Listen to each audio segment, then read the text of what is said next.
සුබ දවසක් සියලු දෙනාට.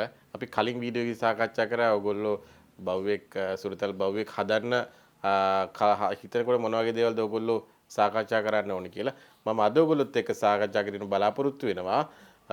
බව්වෙක්කෝ පූසෙක්කෝ බව්වෙක් විශේෂයෙන් බව්වෙක් අපි තෝරගන්නකොට මොන වගේ දේවල්ද සැලකිලිමත් වෙන්න ඕනේ කියලා. විශේෂයෙන්ම බව්වෙක්ව තෝරගන්නකොට ඔයගොල්ලෝ මේ වෙනකොට තීරණය කළා ඇති පිරිසිදු සුජාත සුනකෙක්ව තෝරගන්නවද? එහෙම නැත්නම් ඇඩැප්ටඩ් කෙනෙක්ව මම හදනවද? එතකොට මේක කාරණා දෙකක්. මෙහිදී මම අද මුලින්ම ඕගොල්ලෝ ෆෝකස් කරන්නේ පියෝ බ්‍රෙඩ් සුජාත වර්ගයේ සුනකෙක්ව අපි තෝරගන්නකොට මොන වගේ කාරණාවන්ද අපි සැලකිලිමත් වෙන්න ඕනේ කියන. මෙහිදී මුලින්ම ඕගොල්ලෝ මොන වර්ගයේ කෙනෙක්ද ගන්න කියලා සිලෙක්ට් කරලා උදාහරණයක් විදිහට මම කිව්වොත් ඔයාලා ගන්න ලැබ්‍රඩෝ වර්ගයේ බල්ලෙක්. එතකොට ඔයාලා පොඩ්ඩක් හොයලා බලන්න ඕනේ මේ වර්ගයේ සුනකයන් අභිජනනය කිරීමේදී පියෝ බ්‍රෙඩ් හොඳින් ඒගොල්ලන්ගේ ඥාන මෙහෙයවමින් ඒගොල්ලෝ බෝ කරන බ්‍රීඩර් කවුද කියලා. ඒක තමයි පළවෙනි කාරණේ. එතකොට ඔයාලා සිලෙක්ට් කරගන්න හොඳ අභිජනනකරුවෙක්. හොඳ අභිජනනකරුවෙක් තෝරගෙන ඊට පස්සේ අභිජනනකරුවා මාර්ගයෙන් තමයි ඔයගොල්ලන්ට ඊට පස්සේ පියෝ බ්‍රෙඩ් සතෙක්ව ගන්න පුළුවන්.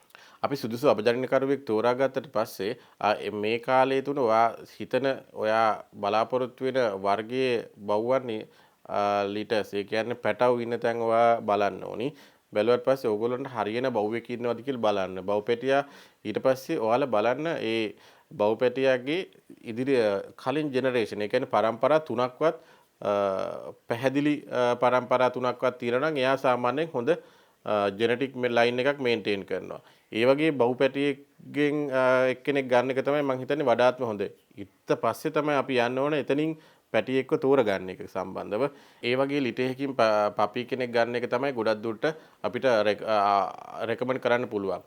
ඊට පස්සේ අපි මේ පපිව ගන්නකොට බැලිය යුතු විශේෂ කාරණාවල් කීපයක් තියෙනවා. එකක් තමයි ඒ ගන්න පපිගේ අම්මා වැක්සින් කරලාද කියලා. විශේෂයෙන් ජලබීතිකාව, පාව සහ ඩිස්ටෙම්පර් මේ වැක්සින් ටික අම්මට නියමිත දිනවලදී අම්මට වැදිලා තියෙන කියලා බලනවා. ඊට පස්සේ ගන්න පපි ඕගොල්ලෝ සාමාන්‍යයෙන් සති 8ක් වගේ පරක් පයින්නකොට තමයි ගන්න කියලා මම ඔයගොල්ලන්ට අවවාද කරන්නේ. ඒ කාලේ වෙනකොට ඒගොල්ලන්ට අවශ්‍ය කරන එන්නත් පටන් ගන්න තියෙනවද? ඒ වගේම පණු බෙහෙත් දීලා තියෙනවද?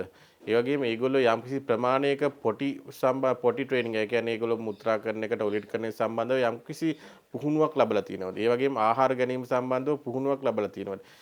මූලික පුහුණුවක්. මේ වගේ දේවල් අපි පොඩ්ඩක් සැලකිලිමත් වුණා නම් මේ බව්පැටියව සිලෙක්ට් කරගන්නකොට ගොඩක් වටිනවා. සෑම බව්වෙකුටම සයිස් එකක් තියෙනවා. ජෙනටිකලි ඒගොල්ලෝ ඩිසයින් වෙන සයිස් එකක් තියෙනවා. ඔයගොල්ලෝ බව්වෙක් ගන්නකොට ඒ කියන්නේ ඔයාලා දෙමාපියන් ගැන අවබෝධයක් නැතුව බව්පැටියෙක් ගත්තට පස්සේ ඔයාලට ඕන විදිහට බව්පැටියව සයිස් එකෙන් ලොකු කරන්නවත් එහෙම කරන්න බෑ. ඒක තීරණය වෙන්නේ ජෙනටික් මාර්ග. ඒ කියන්නේ ජෙනටිකලි තමයි ඒක තීරණය වෙන්නේ.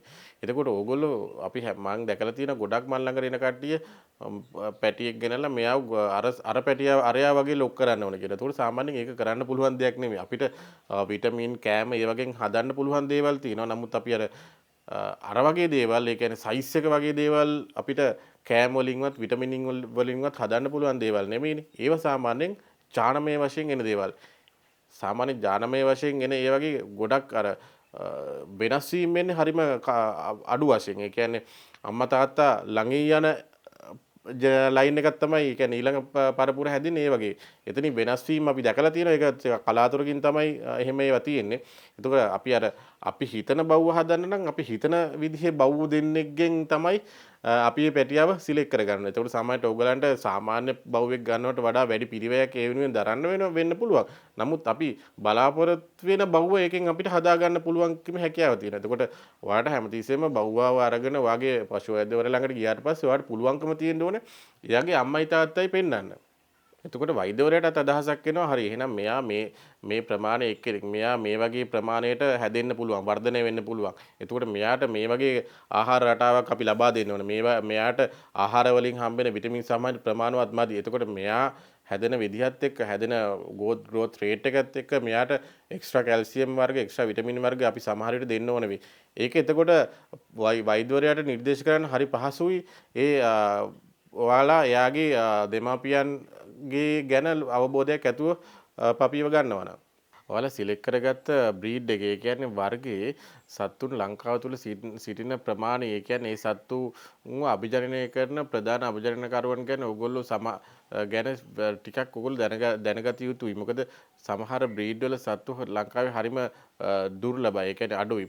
ඊට හේතුව මම දකින්නේ ලංකාවට ඒ වර්ගයේ සතුන් ආරණ්‍ය කිරීම අඩු වෙලා තිනවා. ඒ කියන්නේ ලංකාවට ඒ අලුත් ජාන හඳුන්වා දීම ගොඩාක් අඩු වෙලා තියෙන නිසා ලංකාව ඇතුළතම තමයි මේ ජාන ටික සයික්ලින් වෙන්නේ. එතකොට ඔයාලට ගොඩක් දුරට හම්බෙන සුරතලා සමහර විට ඕගොල්ලෝ හිතන එක්කෙනා නොවෙන්න පුළුවන්. ඒක නිසා හැමතිස්සෙම බලන්න ඕනේ.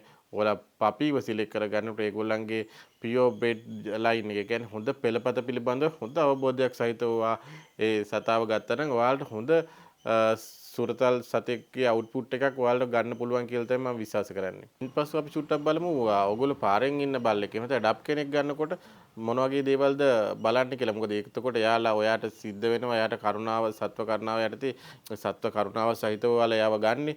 හැබැයි ඕගොල්ලන්ට ජීවිතේ අනතුරක් කර නොගන්නත් බලා ගන්න ඕනේ. එතකොට ඕගොල්ලෝ සාමාන්‍යයෙන් එහෙම කෙනෙක් දකින්නකොට ඕගොල්ලෝ ගිහිල්ලා එකපාරම සතාව අල්ලන්න යන්න එපා. සමහර විට පාරේ බලු පැටියෙක් ඉන්නකොට එයාගේ අම්මා සමහර විට පැත්තකින් ඉන්න පුළුවන්. එතකොට ඔයා ගිහිල්ලා ගෙලින්ම යාව ගන්නකොට අම්මා ඇවිල්ලා ඔයාට මේ හපන්න පුළුවන්. එතකොට ඔයගොල්ලෝ ඉස්සල්ලාම ඔයා ගන්න කලින් චුට්ටක් පැත්තකින් ඉඳන් ඔයා එයාව ඔබ්සර්ව් කරන්න ඕනේ. කන්න බොන්න දීලා ඒ ටික කරලා ඊට පස්සේ පපීව ඔයගොල්ලෝ ගන්නකොට ගොඩක් දුරට ග්ලව්ස් දාලා ගන්න එක මම ඔයාලට නිර්දේශ කරනවා. ඒක ඔයගොල්ලන්ගේ ආරක්ෂාව වෙනුවෙන්. ඊට පස්සේ පපීව ගත්ත ගමන් ඔයගොල්ලෝ පුළුවන් තරම් දුරට වෛද්‍යවරයා ළඟට රැගෙන යාම තමයි මම නිර්දේශ කරන්නේ. මොකද වෛද්‍යවරයා ළඟට අරගෙන ගිහිල්ලා එයාගේ ඩීවර්මින් ඊට පස්සේ එයාගේ මුල්ම එන්නත ජල බීතිකාව සහ පාවලට අදාළ එන්නත මේක මම ඊළඟ එපිසෝඩ් එකේදී ඔයගොල්ලන්ට පැහැදිලි කරන්න බලාපොරොත්තු වෙනවා. එයා ඒ වගේ කෙනෙක් ගත්තට පස්සේ වල කෙලින්ම පශුවෛද්‍ය ළඟට ගිහිල්ලා අර මූලිකම දේවල් ටික කරගන්න එක තමයි මම ඔයගොල්ලෝ නිර්දේශ කරන්නේ. ඊට පස්සේ පුළුවන් නම් ඔයගොල්ලෝ කට්ටිය එකතු වෙලා ඊට පස්සේ අම්මාව මේ නියුට කරන වැඩේ කරලා සමාජ එයාට නියුට කරන වැඩේ කරලා ඊට පස්සේ එයාට ජල බිත්තිකා එන්නත දීලා ඒක අපේ ලංකා ජල බිත්තාව තුරන් කරන වැඩේටත් ඔයගොල්ලන්ට සහයෝගයක් දක්වන්න පුළුවන් ඒ මාර්ගයෙන්. එතකොට තව ලංකාවේ ඉන්න ඔය ස්ට්‍රේ ඩොග් පොපියුලේෂන් එක කන්ට්‍රෝල් කරගන්න සහයෝගය දක්වන්නත් පුළුවන් ඔයගොල්ලන්ට ඒ මාර්ගයෙන්. ඔයගොල්ලෝ හැමතිස්සෙම ඔයගොල්ලොන්ට ඒ සතුන්ට ආදරය වගේම තමයි ඔයගොල්ලන්ගේ පරිස්සම ගැනත් සැලකිලිමත් වෙනවා නම් මම හිතනවා ගොඩක් හොඳයි මේ වගේ අවස්ථාවකදී.